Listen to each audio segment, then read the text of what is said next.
I wasn't ready. I'm putting that in there. Keep going.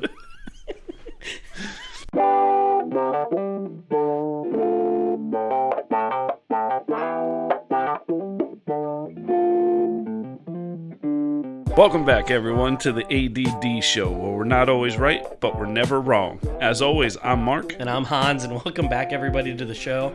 As you can hear, the allergies are getting to Mark a little bit. But we're back.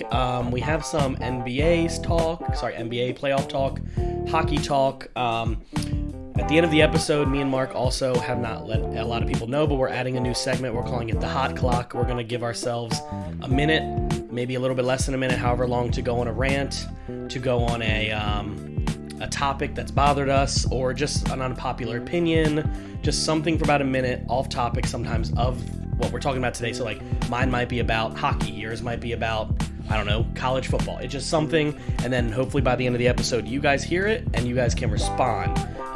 Most likely every week we're going to say something probably to fire somebody up, I'm sure. But with that, Mark, how are you today? Good. How are things going? Good, man. I'm happy to be back. I'm glad to get the show going. Yeah. I feel like it's been a while. I know we just recorded last week, but just there's so much going on. Yep. You're working like crazy. 99 days until, is it 99? I think I saw yesterday. It was 100 days till the start of the season. I'm excited. So I'm looking forward to it. My glass is definitely half full, so I'm excited for the season. I think a lot of teams are going to exceed expectations. Teams that people would not have thought this year. The teams that were right there last year, like your Bengals, for example. I think teams like that are getting not looked at, but I think those are some of the teams that are like, wow, they could possibly win 10 games, and nobody's thinking that. Okay, so who, off that topic, just real quick, who's the one team? There's usually one team that goes last to first. Last to first, you're talking in their division? Yeah. Wow. So you've got Chargers, Bengals. Did the Chargers Jaguars, finish last in their division? Denver. Denver finished last. Okay, so I don't see them making the jump. Nope. Denver, Bengals. Possibly. You've got the Jaguars, and you got the Jets. That's in the AFC. Nope. Bengals would be my choice for those teams right now. Okay, so then you've got 49ers. Ooh. Atlanta. Nope, they're not doing it. Houston. Oh, I forgot Houston. Okay, so there's 5. So Houston's the other one in the AFC. Yeah, they're not doing it. So then you've even got, with Watson, I don't see him doing it. Yeah, 49ers. Then who was the second team I named? Detroit, they're not doing it. Who was last? Eagles Giants. were last. Giants were last. No, Eagles were last. They're not doing it. And you're missing the NFC South. Oh, Atlanta and who's that other? What is that other division? The North with the Lions. Okay, so the Lions, the Eagles. Yep. 49ers and Atlanta. Yeah, I think of all the teams you named, the one I see going last to first most likely to me. No, Houston didn't finish last. No, I know. Jaguars did. But I still think with the AFC the way it is, that division, I don't see the I don't see the Jaguars getting more wins than the Colts this year. No. I don't either. Or Tennessee. I think Tennessee's going to win the division. Now, what I will say is last to first, the most competitive division, in my opinion, is still the NFC West. Okay, I still think it is. And adding Matthew Stafford, I think, is going to completely change that Rams team. Not a lot, but I think he is an upgrade to Jared Goff, in my opinion. That's just me. But I will say, if the 49ers are healthy, that defense is nasty. If they somehow, now the price tag for Julio is a second, which is hilarious, but if they offer a second and they have the best second to offer, or they offer a second and another second, adding Julio to that offense, whether or not it's Garoppolo, whether or not it's Trey Lance, they very well could win that division. Very well. Because Kyler Murray still is up and down at times. Russell Wilson, they're getting older, and they're not, they could still win the division, but they're still up and down. Oh, yeah, Russell Wilson will have an amazing MVP season for 4 games, and then he'll disappear again. And then he'll come back with 4 weeks left and lose in the first round. Yeah, so it's, but I would say the Bengals, as of right now, I could see them being the one team, if it's not the 49ers, because I think all four teams in that division in the AFC, you guys the North? Mm-hmm. AFC North reminds me of the AFC West. All 4 teams could win double-digit games, in my opinion. Okay, you're not saying the AFC West. You're saying the NFC West. I meant to say NFC West Okay. with the Rams and all those guys. Yeah. I think these are two very good divisions. Again, I know you're a Bengals fan. I give hate to the Bengals, but they have a really stacked team, and I really think they have the potential to still finish fourth, but still have 8 to 9 wins, which would be a hell of a great season for them. Yeah. I'm leaning more towards, I would say 49ers would be the sexy pick for that. Of course. But I would probably lean, for some reason, there's something about Atlanta. Mm-hmm. Yeah, they're going to trade Julio, which I don't think is smart. I don't think so either. If you're going for that run this year or next year, why don't you just keep him? But you're now only getting a second? But now you're pissed him off. So, but again, a second-round pick for a 32-year-old wide receiver who's coming off his worst year. Yes, he was injured, and if you break it down, 9 games, the numbers, they're very good. Mm-hmm. But he's still coming off an injury, and he's still coming off his worst season as a pro, and he's 32. Mm-hmm. Now, when you say 32 and you're like, well, Brady's still playing. Wide receiver, running back, tight end. Yeah. This is the difference too. When you hit your 30s, you're old. And I had this conversation with a client of mine and somebody I work with saying, what's up with the age thing? I was actually talking to a client who is a physical therapist, and we were talking about how much money LeBron and Tom Brady yearly spend on their bodies. No one else in the league is doing that. There is players that do it. No, but that's why they're probably above the rest. Like, who knows? Megatron was one of the best players of all time, right? One of the best wide receivers I've ever seen. But he left. He said he didn't want to play, but was he injured? Did he not want to keep playing? Here's the thing. A wide receiver, running back, and they get beat up. They can put as much money as they want into their body. Mm-hmm. But you're getting hit. Every time you touch the ball, you're getting hit. Yep. Well, 95% of the time you're getting hit when you catch the ball or get handed off. And that is why you're not you can't last. Like you can do all the stretching, yoga, you can put all the nutrition and everything into your body, but your body's not meant to take those hits for that many years. No. And so I look at it as, and I was talking to Nate about this, and he broke it down as, yes, Julio's still a stud, and I would love my team to trade for him. Of course. And, and I get that, but you're getting a 32-year-old at a high end of the price range. In year 2, it goes down a little bit, and then in year 3, it's reasonable. So to me, Julio right now would have been 2 years ago offering A.J. Green up. A.J. Green 2 years ago was almost a 1,000-yard wide receiver, 2 or 3 years ago, right? Yeah. They were both older in the back end of their careers. I think Julio, any team he goes on, or A.J. Green 3 years ago, he's had a little bit of a decline, can both be 1,000-yard wide receivers, and any team either one would go to at that time, I think could be playoff teams, in my opinion. Anywhere that Julio gets traded to probably is going to get a 1 or 2 game upgrade just by having him there. Potentially. Okay. Especially the 49ers. Okay. They don't really have anybody to throw. I know they've, Ayuk? Is that Ayuk and, what is it, Deebo Samuel? Deebo Samuel, he can't stay healthy. He's always injured in the preseason. Yeah. And there's even a rumor that the Chiefs, now that it's a second, the Chiefs make that deal. Are you kidding me? Yeah. Imagine the Chiefs with Julio Jones? You might as well bet your money now. He doesn't fit that offense. No. But at the same time, if I'm, like, the thing is Julio wants to get traded to a contender. He wants to get traded to a contender, and they don't want to trade him within the AFC. NFC. Oh, sorry, NFC. And you're right. My thing is this: one, who cares where you trade him to? You're going to trade him, but if I'm a young team with young players, I go after Julio hard. So if I'm Jacksonville, I offer a 1. If I'm not Miami, New York, the Jets, I offer a 1. And the reason why is you teach these young players how to run routes. You teach these young players how to play wide receiver in the NFL. You use him as a number 1 wide receiver, which I will say he still is this year.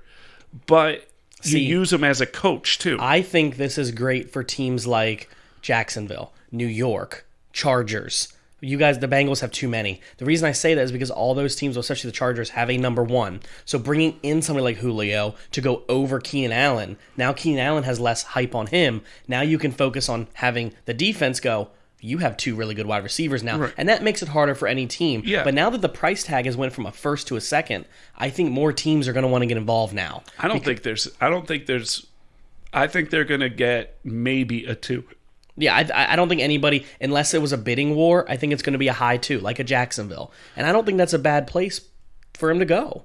No, but I don't think he doesn't want to go to anywhere that's not a contender. Right, and I don't blame him. Tennessee says they're going to offer up a 2. That'd be a good team. If you're going to go there, though, like if you're going to go that route, if you're Tennessee, why didn't you re-sign Corey Davis? Because the money they would have assigned Corey Davis to, Julio's a better wide receiver.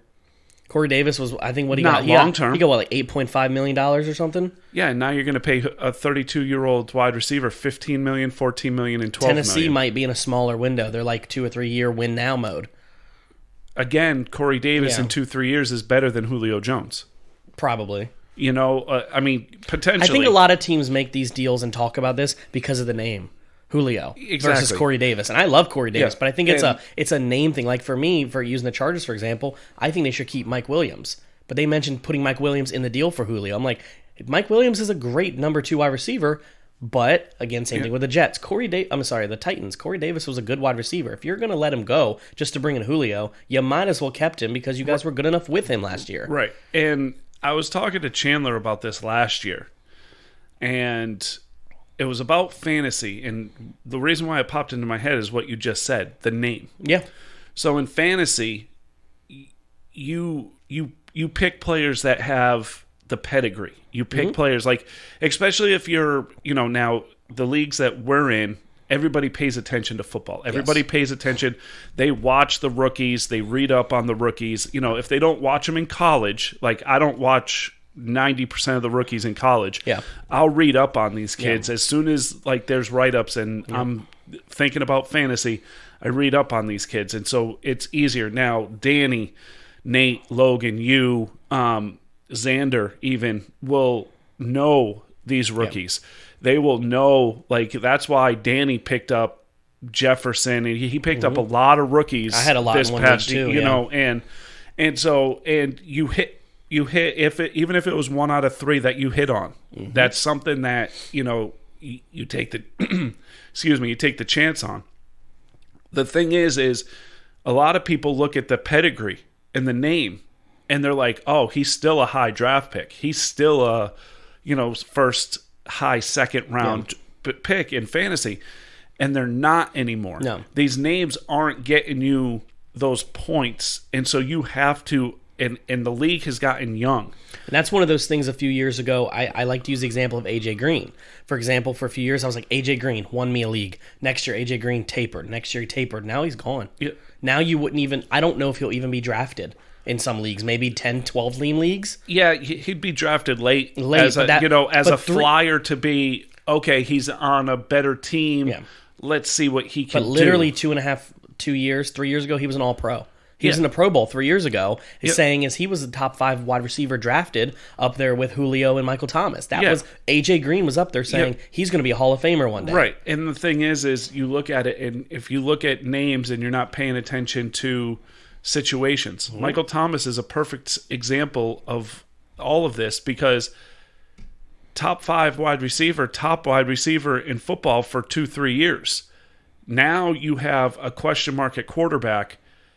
And now if you look at rankings, he is number 12, I believe, which still isn't bad. I mean, because wide receiver position is deep.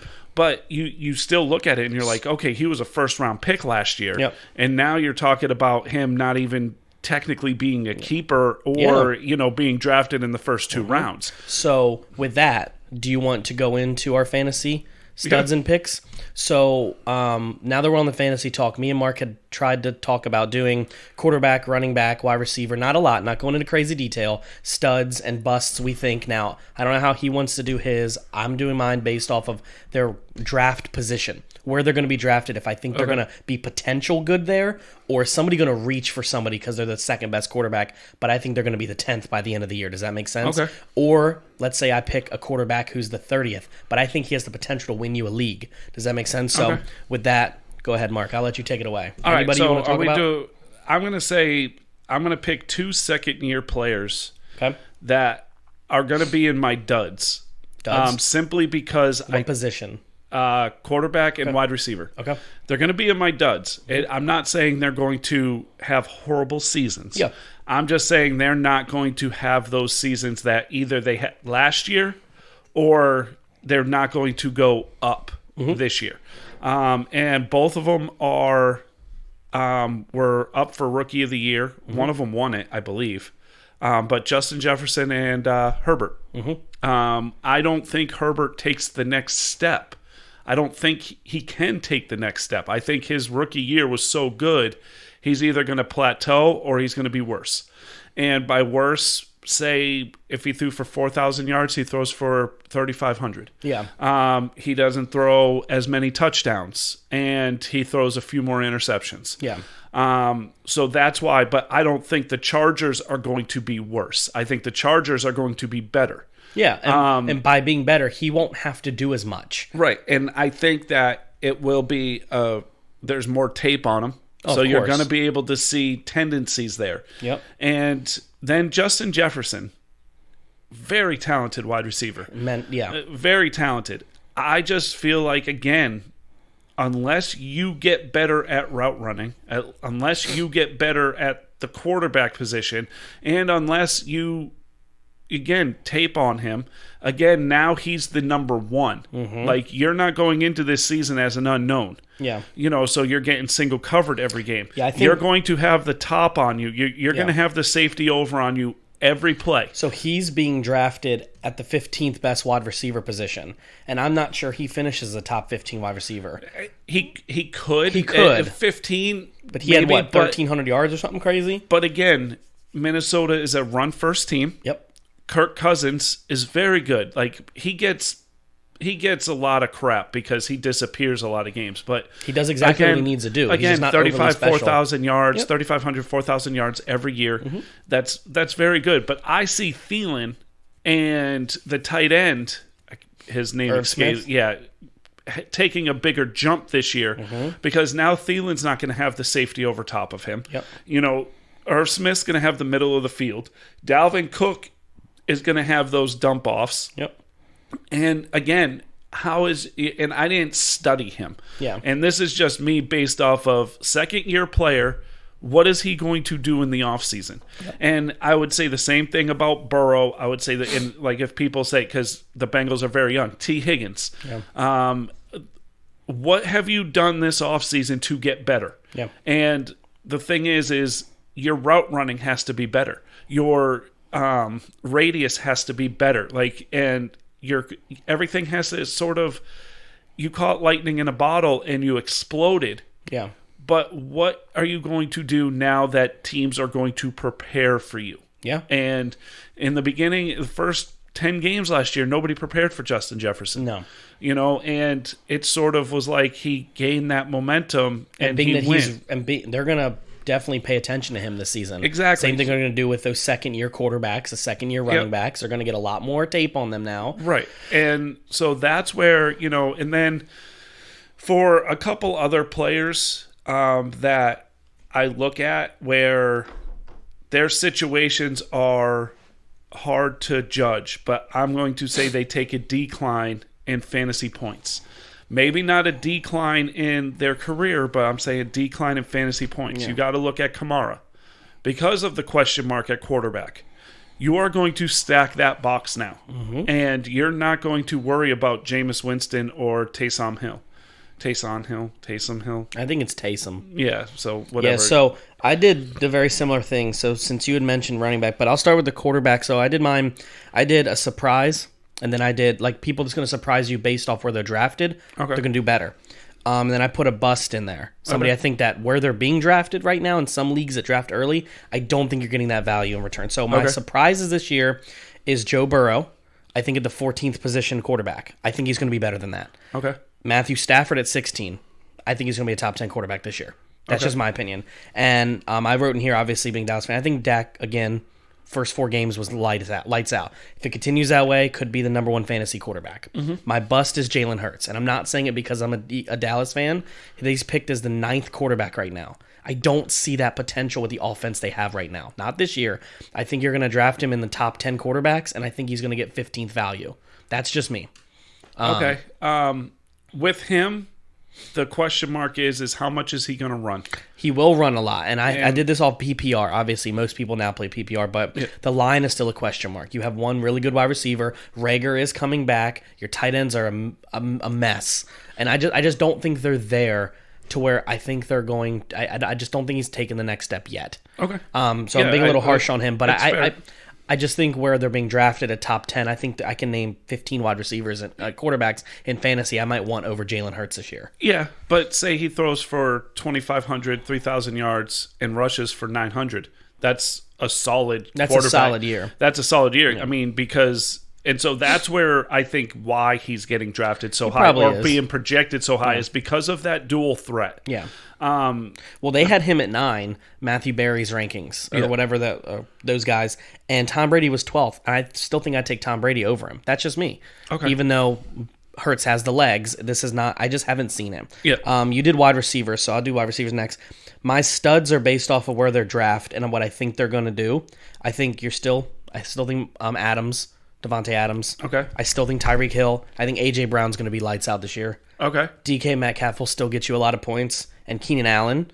But I put a surprise in here, and I think Jamar Chase could be a top 20 wide receiver. Okay. I think he's going to get a lot of yards. I think he's going to get a lot of targets. And then my bust is Michael Thomas and Allen Robinson.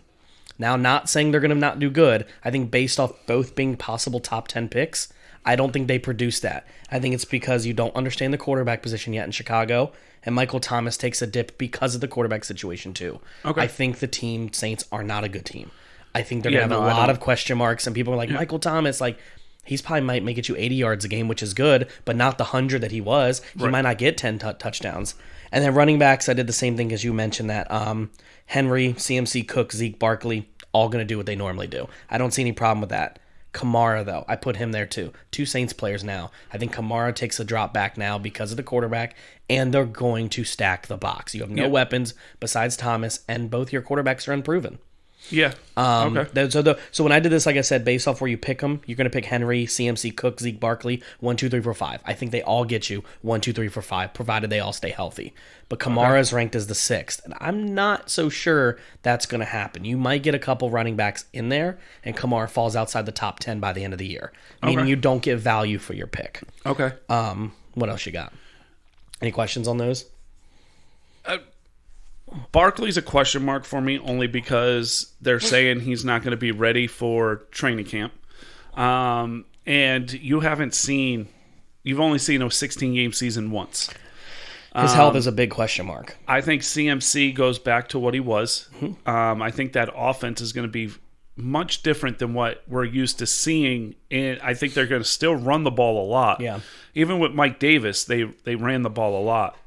That's a name that is going to be interesting to me because Atlanta wants to run the ball, and if he can run the ball, if he's not just a flash in the pan, like a one-year wonder, that's an interesting one there. But there was one name in there that you said, and I was just like, was it wide receivers or running back? I want to say it was Devontae Adams. Devontae Adams for Green Bay? With Aaron Rodgers, number 1 wide receiver. Yeah, I put him in there. Period, end of story. Yep. Without Aaron Rodgers, he's not. So, I don't think he's a top 10 I'm wide assuming receiver. Aaron Rodgers plays. That's what I want to put that out there. It's assuming Aaron Rodgers does play. Yep. He doesn't sit out. I have him as a stud. I think he's going to be number 1 pick, wide receiver, number 1 overall. He's going to be the number 1 at the end of the year. Okay. But if Aaron Rodgers doesn't play, he's definitely going to be somebody. You might see him in the 3rd round still sitting there. Some players, people who are smart, might not take him not knowing Aaron Rodgers isn't there. Right. Okay. So a potential bust there. But I just think based off where these people are being projected, I mean, they have A.J. Brown projected as the 12th best wide receiver. He has a potential to be top 10 too. That's the one you don't have a second wide receiver You don't have a second wide receiver there. Yeah, no, they don't at the moment. They might have drafted somebody, or they might have brought somebody in that I can't. And if you can't remember, that means they don't have a second wide receiver. But again, the same thing too. I put Keenan Allen here. They didn't have a second wide receiver over 500 yards, and he still had 1,000 plus. Yeah. So it just depends. And I think Tannehill's a decent enough quarterback. Yep. If the offense is built right, and Vrabel seems to be good at that, he might still be relevant. Yeah. I worry about the fact that there's no second option. I mean, there's not even a tight end. And they're a run-first team anyways. Right. But there's not even a tight end there that I'd be like, we got to pay attention to. But, it's, again, he had such a great year last year, but again, he was hurt, and he didn't play a full season. And when Corey Davis was on the field, he did really well. When Corey Davis wasn't on the field, he did a lot worse. He did it, and there was that big drop off. I'm interested to hear one wide receiver that is going to be impacted this offseason by trades and stuff like that is Calvin Ridley. Yeah. Is he going to, he had a great year last year. He had a great year his rookie year. He had a great year his second year. It's going into his third year. But if you don't have Julio on that other side, is he that guy? And I've heard a lot of people say yes. He is a top 10 wide receiver. And who's after him? That again, that's another thing. Is Kyle Pitts. You have the dual tight end. So you have Pitts and you have Hayden Hurst, who I think will be better this year than last year. I just think if you want to take that next step and Atlanta want to make the move, I think keeping Julio is the right option because that defense is just as porous as Dallas's is. And if you want to make that move, you have to improve the defense, like I would say Dallas needs to. And this is the difference: is you have Julio and Calvin, but if you get rid of Julio, you only have Calvin. Whereas, I know I'm not bringing up Dallas, but they have 3 wide receivers at least that are all fantasy relevant. Whereas, you have a stud 2 tight end. Something as a Dallas fan, I wish we had a relevant tight end. But Atlanta wants to make that move and maybe make the playoffs 2 more times. Keeping Julio is how you're going to do that. Yeah. You're not going to do that without Julio. But again, I don't know what's in the owner's mind. I don't know his name. I don't know what's in the head coach's idea. I don't know what he wants to do. Right. None of us do. Yeah. But again, all this could change based on, I didn't mention Julio's name. Depending on where Julio goes, he could skyrocket and be a fantasy stud instantly. Yeah. Just depends on where he goes. Yeah. 49ers, I think he would do great. I really, really do. Yeah. I think in Tennessee, putting A.J. Brown as 2 and then putting Julio as a 1 or whatever it is, that reminds you of a Corey Davis situation. Right. Now, A.J., I think both of them could be top 10 wide receivers. Yeah. I think a great place is New England. But again, not with Cam Newton, in my opinion. Okay. I don't think he's going to be as good with Cam because I don't think Cam is that good of a quarterback when it comes to throwing the ball and taking the top off the defense. Okay. But again, he wants to play there. I don't think that's a bad option if at some point this season you put the rookie in. That kid's got a cannon, which is exactly what Julio needs. Yeah, that's okay. But Belichick knows what he's doing. If he's going to trade for Julio, instantly you want to pay attention to New England. Okay. Outside of the top 5 kids drafted, who's the number 1 rookie this year? Out of the top 5. Out of the top 5. So you can't pick Chase, Pitts, Lance, Wilson, or Lawrence. So that leads us with the corners there. Micah Parsons. No, leads you fantasy points. Oh, fantasy points. I would have to say if he starts, I have a gut feeling about Justin Fields. Okay. If he starts there at that position, you're talking fantasy relevant, so we have to go offensive players. Maybe Devontae Smith. But you get later the first round, I don't really see a whole lot of offensive studs. Okay. I mean, you have Rondale Moore, a couple late wide receivers. Yep. Maybe, I forgot about this name, maybe Najee Harris. Okay. Possibly, I forgot about him from the Steelers. It's hard to tell because they're all question marks. I think the top 5 are absolute studs. Every single one of them are absolutely going to be fantasy relevant. But I think of all the quarterbacks taken, I think most likely, the most likely starter sooner than later is going to be Justin Fields. Okay. I think they only give Dalton a couple weeks. If Fields is ready, he's taller, sling the ball better, he's younger, they're going to throw him in. Okay. If Andy Dalton goes 1 and 2, I don't think they'll keep him in for long. All right. That's just me. Right. Who do you think? I think it's Najee. Yeah. I think he just gets the ball, and if he's anything like he was in college, they're going to feed him the ball. Oh, of course. And dark horse for me is Tony, that was drafted by the Giants. the wide receiver from Florida. Yeah, Condarius Toney, was that his name? Something like that? Yeah, and he's a dark horse for me because I think he is going to start, and I think he's going to be very good for that offense. Yeah, I think he will. I think he's real. I think the offense for the Giants is talented by adding him as well. You just got to make sure Jones doesn't throw the ball to the other team, and then you're good. Yep. If that doesn't happen, that is a scary team on offense. Yes. But those are those guys, and I think this year more than anything, first, second, and third year guys are going to win you fantasy football. I don't think there's veterans out there. 5 years plus that are going to win you your fantasy trophy. Yeah. I think Joe Mixon is a guy that is on the radar of, okay, offensive line is better. The offensive line coach is better. That scheme is going to be better. And they do want to run the ball more. So I think if Mixon can stay healthy, I think Mixon is a name that you have to look at, especially if the Bengals can stay in games. And you're looking at probably CMC. If he's healthy, he's 1,000. And it's a lot of it has to do with these positions as well, as long as their team stays pretty decently healthy. Again, I know you should be good even if your team isn't healthy, but a lot of running backs do well when their teams are healthy. CMC, if he's healthy, he's great. Mixon, if the line is good, he's going to be even better. Yep. Same thing with Zeke. I know he was irrelevant last year. If the line's healthy, he has 3 rushing titles in 5 years already. He could do it again. These players are still going to be relevant, but you're going to start seeing the 1 or 2 year backs come up, and I don't think it's going to happen as much in running back. Do you still take Zeke top 5? I will, if the line's healthy. So, like, you don't have a keeper league. In a non-keeper league, you take Zeke top 5? I would do CMC, Cook, Henry, Zeke. I would still put him 4. Wow. Of the running backs. That's just me. I would still take those 3 first, though. Absolutely. If I had the number 1 pick, I wouldn't take Zeke. I would take him by the end of the first round. You have to get a running back in fantasy football, and you have to get one of the top running backs. Even though he kind of fell off the radar because the line was hurt and he dealt with an injury half the year last year.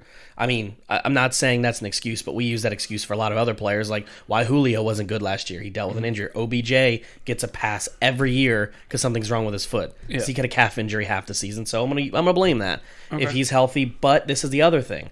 I don't know yet Mike McCarthy's idea with using Pollard as well. I think with the treadmill starting to slow down on Zeke, because they've used him so much, they might try to use Pollard instead of 5 times a game, maybe running 15 times a game. They might try to run the ball a lot this year because I think they saw how much Dak had to throw the ball. They want to bring that down, which then makes Dak less fantasy relevant. The offense is confusing reading about I don't think Mike McCarthy knows how to run the ball. He really doesn't. But again, he's not the one calling plays still, so I don't know. Kellen Moore is still calling plays on that offense. And they brought in advisor to the coach, Ben McAdoo, and I was like, really? You're bringing Ben McAdoo? Dude's a ding-dong. But in general, it's hard to say running back-wise. But to go back to running backs real quick, I think, to me, running backs are going to be about the same as they were. I think your top 5 or 6 are the ones you're going to want, whereas wide receivers, that's where the switch is starting. That's where the CeeDee Lambs and the Jeffersons and those guys are starting to switch with the Keenan Allens and the Julios. Yeah. You're going to see the second, third year guy. You're going to see T. Higgins potentially in the 3rd, 4th round. Whereas you wouldn't have saw that last year. You're going to get these second, third year guys going, that guy's great. I got to get him. James Robinson's another running back. Do you take Chase over Higgins? Jamar Chase over Higgins? I'd like to. Okay. I think Jamar Chase is going to be a monster. That's just me. And I think T. Higgins is too. Yeah, I just didn't know, like, you have the second year guy versus an unknown rookie, which you drafted very high, but that's like with Trevor Lawrence, I look at the secondary pieces versus what he is capable of. Does he have enough to throw to? Does he have enough time to throw? Does he have enough balance to throw? Like that's where, like, Fields and Wilson and everything. Fields has Allen Robinson. I disagree with you on Allen Robinson. I think Allen Robinson's a top 5 wide receiver. I think he is too. With bad quarterback play, he's a top 5 wide receiver. I think if you get any semblance of tight end play, he's a stud. That's why I have him as a bust, mainly because unknown of who's going to throw him the ball, and he's being drafted as top 5 right now. Yeah, I don't know if he stays there based off of you don't even know who's throwing him the ball. I think Andy Dalton and Fields, but he has the potential to be the number 1. I just don't see it right now. If they announce a starter and I see him popping off in preseason, I'm like, yo, I love Allen Robinson. It's just I think people are going to be like, damn, Allen Robinson did this. He might be one of the names halfway through going, he didn't win me my league. Right. So I want to finish up with tight end and defense really quick. Okay. Because I didn't mention them. Because I might want to see what you think about the tight ends pick. I think Kelsey going to be good like he always is. Okay. I think Kittle going to be good like he always is. But I also added Pitts in there. I think Pitts going to get I think he's going to at least 80 plus catches this year. Okay. I could see it. Yep. And I put Hawkinson in there. Okay. I think Hawkinson's going to be good. And I put busts as 2 top 4 tight ends as bust. Evan Ingram and Darren Waller. Okay. Based off where they're drafted. Evan Ingram is being drafted 3, Waller at 4. Pitts is 10th tight end right now, or 6th, and Hawkinson's 8th. I think they're going to switch with Waller and Ingram. And I still think Ingram and Waller, if you can get them, you're going to be fine. But I just think you're going to be like, oh man, I got Evan Ingram too. I think you're going to be disappointed at that. I really do. I think he might move a little farther down because Giants have more weapons now. Okay. He's going to get less targets. And I don't know what the hell's going on in Oakland. Sorry, not Oakland, Las Vegas. I think he's their only top target, really, but I don't really understand their offensive scheme at all. They get rid of the players they shouldn't get rid of. Yeah. So I don't understand. And then DC, the guys will like this one. Defense. DC's defense is ranked 10th in fantasy. I think that's a steal. Mm-hmm. I think if you can, they have the potential to be the best defense in the league. And I just do. Yards wise, yes. Yeah. Where you're getting it's turnovers that you're basing these points off of. Yeah. And DC, they need to intercept the ball. They'll cause fumbles. That defensive line causes fumbles and everything. Yes. The secondary has gotten better. So, yes, I would say if they're 10th, if they're ranked the 10th defense, then that's... You're getting value for them because I think they'll finish top 5. Yeah. And then my bust on defense was the Ravens, only because they're ranked number 1. They were last year and finished 6th. I don't know if you're going to get number 1 defense out of the Ravens again this year. Right, and the only reason why I think you might is because that secondary is so good that you get interceptions and everything. But you're not getting sacks. 49ers healthy, could be better than the Ravens. Steelers healthy, better than the Ravens possibly. Now this is fantasy-wise. I think 49ers healthy is the nastiest defense in the league. I don't think the Ravens come close to the number 1 defense. I don't either. Fantasy. But that's why I said bust-wise, they're ranked number 1. I don't think you're going to get number 1 defense value for them. Okay. But I think DC, if you can get DC in if you're like the 7th guy to take defense and you pick DC, you're jumping up and down with joy for me. Yeah. I would love to get them because they're nasty. I don't even want to play them this year. Yeah. I would probably say as far as a bust for me, based off of where they're probably going to be drafted because they brought everybody back, I'm going to say the Buccaneers. Tampa Bay. Only because... You said a bust? Yeah. Okay. I'm going to say fantasy-wise, I think they're going to be decent, but where's the depth at certain positions where you're old? Yeah. But your secondary's good. Your linebackers are the best in the league. By far. And your defensive line is very good, but old. It's older. They're older. That's the only question mark there for me. And I think if you're going to try to say a bust, I'm going to say I'll go them. 49ers to me never are healthy, so I can never judge. Yeah. And probably a defense that I'll want that I think could surprise people, because I don't think that Washington's going to surprise people. Mine's just based off where they're being picked 10th right now. I think that's nuts. I'm going to go Patriots. Yeah, they're going to have the guys back from COVID that sat out last year. I think if you have a secondary that is really good, you have safeties that are excellent, 2 great cornerbacks. You get your quarterback left. You get your quarterback of the defense back in Hightower, and your defensive line has gotten better. Yeah. So I would say my sleeper would be the Patriots. Yeah, I want to see. I'm looking it up right now while you're talking where the Patriots are ranked in defensive fantasy at the moment. And then, of course, the fantasy app doesn't load. Tight end, I'd probably say my sleeper is going to be Noah Fant. Yeah, I forgot to add Noah Fant in there. He is got the potential to be top 3 tight end, and it's not his talent that is in question; it's the quarterback talent. Yeah, and if he could get any semblance of accuracy or anything from the quarterback position, I think he finishes as top 3. Oh, yeah. And then my bust would probably be, I was going to say my bust is Hawkinson.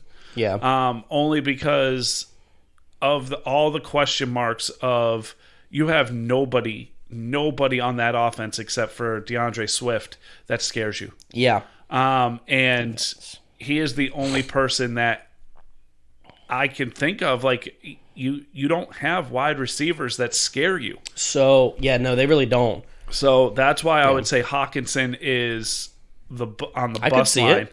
Yeah. I think Derek Carr and Waller just have such a connection that I don't think it matters where your offense goes. I think they'll still get their production. See, I had mine for Hawkinson, like I said, because I'm pulling it up right here, assuming the internet doesn't keep being stupid. Hawkinson is being taken at number 5. I guess you're right. I guess he could be better than that. It could be worse than that. I thought he was... they must have updated this because I thought he was taken at a different position.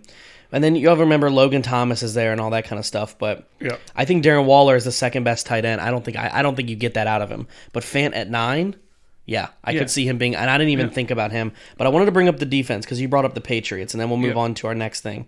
And pull it back up. So DC, as of right now, according to the rankings, they are load. They are being picked 10th. Matthew Berry has them at 8. Carabell has them at 13th. Yates at 12th.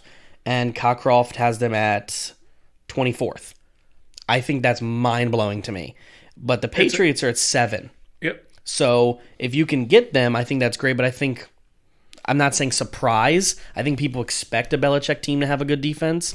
But I think what's interesting is that you have the Buccaneers ranked 2. Yeah. And I'm not sure you get 2 out of them. The Rams are up there at 4. Bills are at 5. Those are all really good picks. But the Browns are ranked 12th.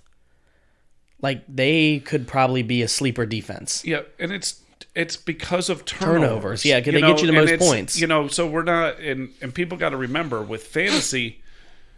It's the turnovers that matter. The turnovers, if you don't give up a lot of points or a lot of yards, you're a good defense. But Cleveland doesn't give up a lot of points. To get to 12, 13, 14, 15, and plus points, you got to have those turnovers. Yeah. And also with the defense, you're looking at special teams.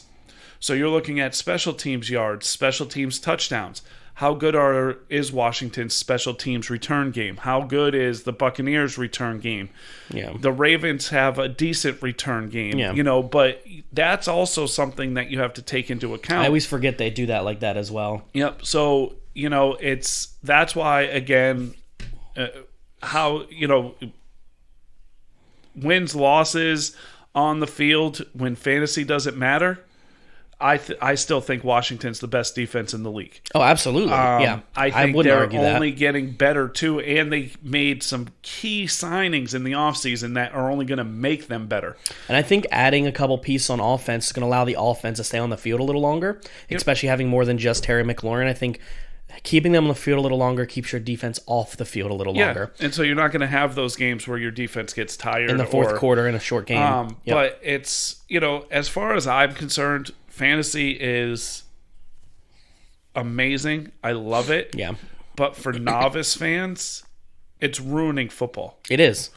Because you look at it and you're like, well, blah, blah, blah is the best. He puts up the most yards, but no. You still need to win in the NFL. You still need a complete team. Yeah. Brady was probably not even a top 10 quarterback. Yeah. Mike Evans wasn't a top 10 wide receiver. Their running back probably wasn't even close to top 10. You brought a thought into my head for a lot of novice fantasy football fans. Jason Witten was one of the people that won me my league a lot of years. Not because of him. People he had 400 yards a year. But he had 15 touchdowns every year. Yeah. He was 5 yards, end zone dropped. That's 6 points, whereas 100 yards is 10. He ain't never going to get that many yards. People are like, but Hawkinson or these guys get all these yards. But the problem is, are they getting you the key points, the touchdowns? Are they getting you the receptions? Jason Witten used to have 10 catches a game, 40 yards, and a touchdown. I want that all day in fantasy. Yeah. So a name for a tight end I think should be on everybody's radar is O.J. Howard. Yeah.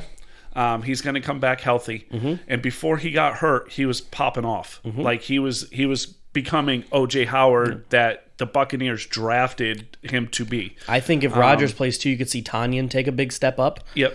He gets a lot of catches because that's one more player, not called Adams, to throw the ball to. Yep. I think, again, everybody who listens, and I think everybody in the group knows that all of our leagues are PPR. So you get points per reception. So people like, how could you, Christian, how could you put, Derrick Henry as your 5th best running back? Because in PPR, I would rather have Zeke, CMC, and Kamara in some ways because they catch the ball. Yeah. Derrick Henry doesn't catch the ball as much, whereas if this is non-PPR, Derrick Henry is your number 1 pick. But with catching, he doesn't do that as much. So the ranking is a little bit different for us because you want volume. That's why AJ Green years ago was so valuable to Bengals. He had 8-9 catches every game. Yeah. And he was always lights out. Yep. So to wrap up, we got a little bit of hockey. Yep. Not to completely do a 180 here. Oh, you're good. But there's some good series going on. Montreal totally came back and down 3-1, beat Toronto. Yep. Which was good. Let's see if they have, that lightning in a bottle to keep going. They play tonight, right? Yes. Yeah, they haven't played yet. Tampa Bay is up 2-0 on Carolina. It's a good game last night. And Carolina is the number 1 seed. But I think Tampa Bay just has the experience. Yeah. Bruins and Islanders are going to beat up on each other. Yep. Sort of going to be like who catches fire first. Yeah, they both have one game. Bruins won the first, lost the second. And the Bruins, to me, are mind-numbing because they have the potential to really go far, but they have these mind lapses in these games where you just disappear. Stop playing defense and and then they have games where the team has 12 shots all game, and then you have periods where the team has 20 shots and Rask is just, playing on his head and, you can't stop everything. Yep. So, I think the Avalanche Golden Knights series is going to be really good too. They haven't started yet either. No, they started. Avalanche beat them 7-1. Did they play last night? No, Avalanche a couple nights ago. Oh, I must have Avalanche missed that. beat them 7-1. Really? It was right after Game 7. They I must not have saw that. They played 2 games after Game 7. Minnesota versus That's why Las Vegas. It was 2 games after that, 2 days after that, and Avalanche absolutely stopped them. They're probably the best team in hockey right now. Yes, by far. Let's see how they respond in Game 2, Las Vegas. But I look at easily the winner of that series going to the Stanley Cup Finals. I do too. Because I don't see the Jets Canadians doing it. No, and I look at Tampa Bay, Carolina, Bruins, and Isles. I think any one of those teams could easily make it to could catch fire and go to the finals. I just look at Colorado being, like you said, the best team. Colorado and Lightning is a matchup in the finals I'd like to see, or even the Bruins because they have a lot of experience there. But the Lightning is an old experienced team, and the Avalanche is the new up and coming stud team, and I'd like to see those two play each other. Yeah. Hockey's getting interesting now because we're there. Like this is where. The first round is interesting, don't get me wrong, but it's nauseum talking about the first round, even though it's fun. Yeah. When all the first teams are gone and now you're in the 8 teams left, now it picks up. Yeah. Now you can truly see, let's say the Capitals swept the Bruins in the first round. Let's say that happened. Still not confident in the Capitals yet. This is where you get the meat and potatoes right here. Yeah. This is who makes the next move, and as of right now, nice analogy, meat and potatoes. That was good. Yeah, I do my best. Yeah. Only the best for you guys. Basketball. There's only one good series. There's 2 good series. There's a series that's 2-2. Play tonight, Mavericks Clippers. Yep. All 4 games have been awful games. The away team has won both times. Yep. It started off 2-0 Mavericks, and now the Clippers won the last 2, right? Lakers are hurt. Yep. Anthony Davis can never stay healthy, and Anthony Davis is just mind-numbingly frustrating because he can't stay healthy. Yep. And LeBron is not a good teammate when you're losing. No, he's not.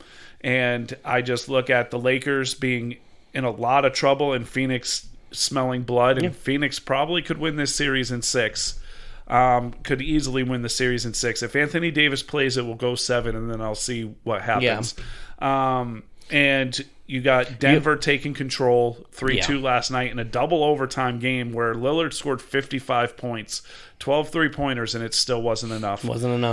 Utah, Donovan Mitchell's healthy. Yeah. They're playing unbelievable right now.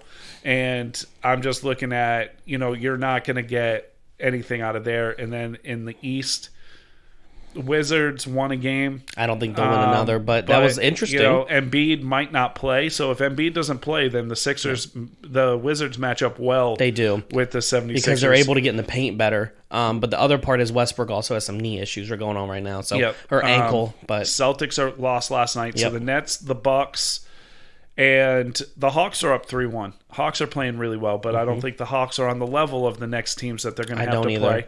So I look at the East being a battle between the Bucks and whoever wins the Bucks-Nets series wins. That's the bottom line. They win the East. The East. I was like, I don't think either one of them teams are better than the Suns right now.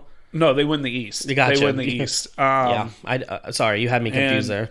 So the NBA playoffs for me aren't as exciting. Yeah. Because it is always the top teams. Like the top of the divisions are always so much better than the bottom. Yeah. Now the only difference is in the West, 1 through 8, you're very good and you have potential, but it's still, again, like Utah is head and shoulders above Memphis. Yeah.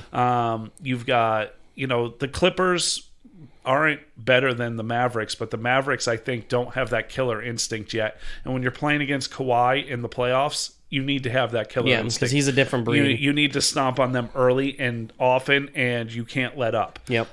Lakers, too hurt.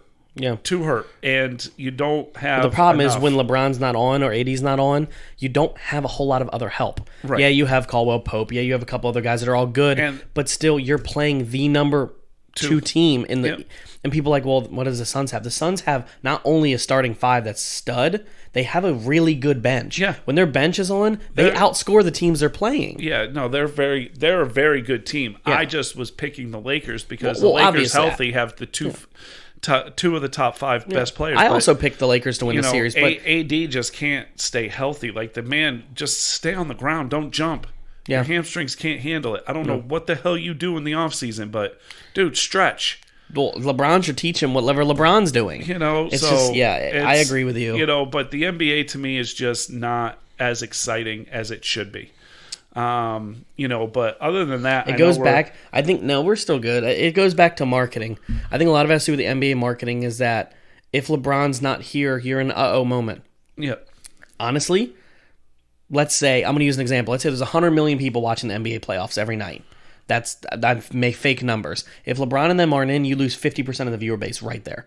Maybe 40%. Yeah, because a lot of people tune in to watch LeBron lose, or they tune in to watch him LeBron win. How are you going to sell the Bucks? How are you going to sell the Nets? Now, I think the Nets will attract people, but Golden State's not in it.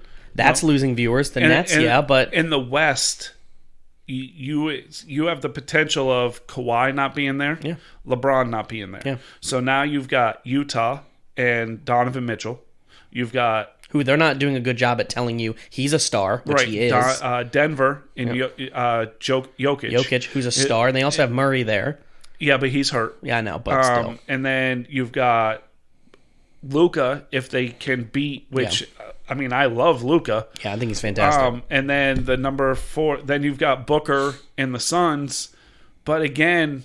These are so young of players that you're not advertising them. So it's like, okay, who are these? Like, if you're a novice fan, you have no idea who these people are. And that's the problem where, like, even though LeBron's there, they need to start talking about more players. And we do this nauseum every episode, it seems, unfortunately. But it's the same thing. Like, if the Bucks get there, they're going to, just straight up shoved Giannis down your throat. Yes. But he's the only player that's relevant on their team. I know they have other talent. That people know. That people know. And the problem is you have Middleton's a very good player. Oh, he is. See, I don't consider myself a novice fan. I'm a novice viewer. But I know all the teams and I love watching them. But here's the issue. If it's Phoenix versus the Bucks and Phoenix wins, every fan's going to boo-hoo. Phoenix won. It wasn't a stud team. But the good fans that love the sport, this is great. Like, Phoenix is good. They're going to be like, well, you can't name a single player on it. I will look at it as the opposite. If a team like Phoenix wins... Oh, I'm going to love it. Well, here's what's going to happen. The same thing that happened with Golden State when Golden State won their first title. Yeah. All of a sudden, everybody is a Phoenix fan. Yeah. And everybody's going to ride that train, and they are just going to... And that would actually promote... A new team and make basketball more relevant, where if you have the Nets make it to the finals and win, Nobody cares. It's expected. It's got the big three. But if you have a team that comes out they didn't come out of nowhere. They're the number 2 seed in the West. And they've been building every year to get there. Right. But 2 years ago, before the bubble, they were in last place. Mm-hmm. And then last year in the bubble, I don't think they lost a game. Mm-mm. And everybody was like, oh, Phoenix, like they're a couple pieces away. And then Chris Paul says, I want to play for Phoenix. Now they have that veteran leadership where, yes, I'm not a big fan of Chris Paul, but he's a great leader. Yeah. He's not a guy that can get you over the top, but he doesn't have to be on that team. He doesn't have to. So I think the viewership goes up next year with a team like Phoenix winning, because then you have all these people, the novice people. I've been a Phoenix fan since Steve Nash. Right. Yeah. And so I think the total opposite would happen if a team like Phoenix wins. Well, I think at first people would be like, Phoenix, they'd boo-hoo at first. This year. Next year will be different. Next now. Year, yeah. I will say, though, I think Toronto could have been that team that people would have loved and talked about if Kawhi didn't leave immediately. Yeah, if he'd have stayed long, that team got blown up after. If he would have stayed, I think Kawhi very well could be the face of the league in some ways right now. But since he left immediately and joined another superstar team, they said, well, we can't market Toronto now. Right. They're north of the border too. Like, that's not saying a mean way. I don't think the NBA wants to market a Canadian team as their number one team. I think they really would like to keep it American in general. But overall, I'm excited. I can't wait to see the whole first round over with. I was very excited last night watching the Wizards win. Yeah. I was like, I didn't expect it to happen, but if Embiid's not there, you could win another game. You could win another game. You could probably win another 2 games maybe, and maybe see what happens, because I think they're deadly on offense. Yeah. But the Wizards can't stop nobody. Defense is just garbage. Yep. And we know this. Westbrook and Beal don't play defense. Right. So there's another problem. Yep. But what you got? What else you got, man? I'm interested to hear what you got. I want you to go first. No, you're going first. I'm going first? You're going first. All right. So mine's completely off topic. We've talked about it. You got to announce it. You got to. Yeah, you got to announce what we're doing. So this is our new hot take session. Hot clock. Sorry, we're calling it hot clock. Yep. A spin-off of the shot clock, which is only 24 seconds. So you wanted to make it a minute. So yeah, it's a long minute. It's a rant. It's a rant or a thing that you want to get that off you your believe chest. And you could cause controversy, or it's just a rant that everybody believes in and you're just ranting about it. And what we're gonna do is, when I say mine, Mark's going to probably do some sort of head nod or yes or no, and then he's going to do his, and then we're going to say, we'll see you guys next week, and leave it with y'all. We may talk about it after the air, but my hot take is I'm going to name 4 people, and I'm going to go on a rant. And I do it every now and again. These 4 people are Jim Catt, Barry Bonds, Pete Rose, and Roger Clemens. And my rant is the same as it always is, the MLB Hall of Fame. It's been pissing me off this week. I got brought up on my Facebook page, and I even had a client who's a big MLB fan. You have your greatest hitter, and you're probably home run hitter, probably one of your best pitchers of your all time. And all 3 of these players did steroids and won bet on the game of these players, okay? When you take steroids, you don't hit the ball better. When you take steroids, you don't throw the ball better. You throw it faster, but you don't throw it better, more accurately. So you're going to have a Hall of Fame that promotes perfection. And that's great. A Hall of Fame should. But when kids grow up, you don't even have Barry Bonds on any of your websites. You don't talk about him. You don't talk about Roger Clemens. I didn't know about he was till you told me. And I've watched baseball my whole life. I polled a couple clients of mine and friends of mine and asked them, why don't you like the MLB anymore? Why do you stop watching? This is not why. They do say it's too long, the baseballs of this, that. And I asked them, do you even know who Pete Rose is? Do you even know who Barry Bonds is? A lot of people are like, yeah, they just hit a lot of hits, but they're not relevant. Because the MLB doesn't want players who have a bad record on them. They want only perfection. Like, you can't even have a divorce and be in the MLB Hall of Fame. So if you have any tainted record, they don't let you in. And I think the fact that the next generation, my son's going to watch baseball, and he'll be like, man, Dad, who's the home run hitter? I'll be like, it's this guy. He'll be like, well, I heard Barry Bonds was. Oh, we don't talk about Barry Bonds because he did steroids the last year of his career.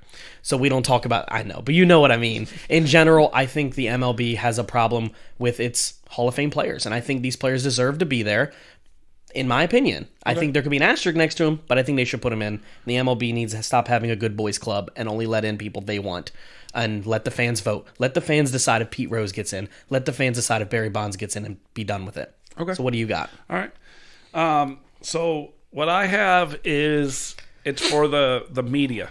Okay? Something that pisses me off all the time. Anonymous sources. All right, let's just admit it. We're making shit up. That's exactly what that excuse the language, but that's what an anonymous source is I'm making stuff up so you pay attention to what I'm saying. Yeah.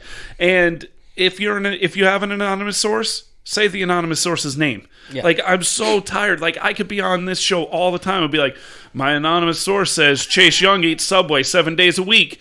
And it's like, oh my God, but I mean, that's a bad example. But I know what you mean. They're saying, like, the Julio Jones thing. It's anonymous sources say they got a number one pick in there. You want to know something? If Atlanta had a number one pick for Julio Jones, you're taking it. And all these people, ESPN, Fox Sports, like any sports people, my anonymous source says, and even government people, my anonymous source says, who's your sources? Biden slipped on a banana peel. I'm so tired of anonymous sources, and we got to protect our sources. We got to protect our sources. We keep them confidential. Yeah, the MLB, the Baltimore Ravens podcast in Baltimore 107, whatever the fan, the same thing every week. Anonymous sources say, I agree with you. I'm so tired of an anonymous source. Like, just man up and just say, I know I have no idea what I'm talking about, but, I want you to listen to me, so this is what's happening. It's like you're making it up just to get people to think that you know what you're talking about. And it drives me nuts. Like, I'm so tired of, my anonymous source says his hamstring's not that bad. He could be back this week. You don't have an anonymous source. You just read up on hamstring injuries and you are just saying words. Like, that's what reporting has become. Just people saying words so people will listen. And I am so tired of it. I am so tired of anonymous sources. It drives me absolutely bat crazy. And so that is my rant. That is my shot clock. And I had a lot of fun this week. You got anything else today? No, I think that's it. All right. I think I agree with you. Right. Anonymous sources. All right. Hey, I'm on next episode. Like, my anonymous source tells me, just to piss you and off. if we do say anonymous source, it's either Nate or Logan. Yeah, just so our listeners know. Usually it's from the group. So, but everybody have a good week. We'll talk to you next week, and have a good one. Have a good one, guys.